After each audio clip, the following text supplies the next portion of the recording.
Democrats are gearing up for a shutdown showdown after Senate Minority Leader Chuck Schumer says Democrats will block the Republican funding bill. Republicans do not have the votes in the Senate to invoke cloture on the House CR. Our caucus is unified on a clean April 11th CR that will keep the government open and give Congress time to negotiate bipartisan legislation that can pass. I hope our Republican colleagues will join us to avoid a shutdown on Friday.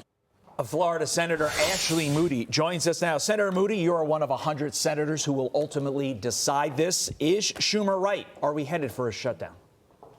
Oh my gosh, I've been up here over a month. I'm one of the newest senators, and I am continuously shocked by these people. I mean, if this is a shutdown, it'll be the Schumer shutdown. This is completely on the hands of the Democrats. You have Republicans that are focused on keeping this government open, making sure that we're not disrupting the lives of the American people and the American workers. And we want to make sure that we keep government moving to deliver on the mandate that the American people gave President Trump and help him get his agenda done. So if this government shuts down, you have Republicans that have never voted for a continuing resolution that are saying we want to keep this government open, we want to keep making progress and getting wins for the American people. And we're dealing with the perfect storm here. You have creatures of the swamp. Schumer has never had an adult job outside of being a legislator. He's warm in the swamp. He wants this fight for no reason. And you've got lots of Democrats that make decisions based solely on emotions.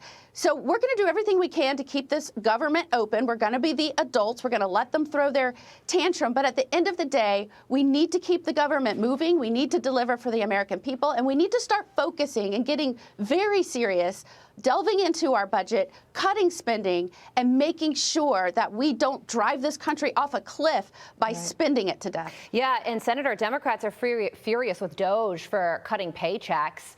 But a government shutdown does exactly that. So can Democrats afford that narrative? They are driven and blinded by their anger and their emotional reaction to Trump. I go back to, look, I am very informed, not just by my prior experience as an AG and a judge and a prosecutor and a lawyer. I'm also informed by my experience as a parent. I have a child right now still in school. Many times they are driven by emotion and cannot step back and look at the big picture and what is good for their future and their ongoing lives. And that's what we're dealing with right now with a bunch of Democrats that just want a showdown. But this shutdown will be on Schumer. And that is how everyone should understand this.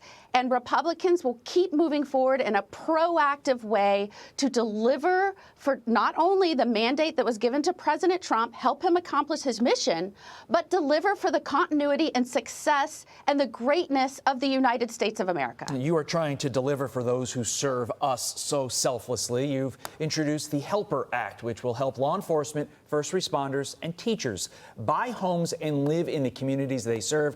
We've highlighted so many times you have these very, very wealthy areas where the teachers teach, but they can't afford to live in those areas because those individuals don't get paid a lot, and that carries through to cops and other first responders and the like. So why did you choose this as one of your first priorities in the Senate?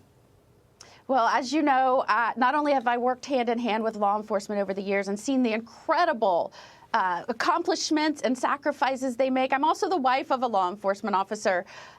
It's so important. Look at what's happening in New York right now. You have a government that's passing policies that not only doesn't support officers, but makes their jobs more dangerous.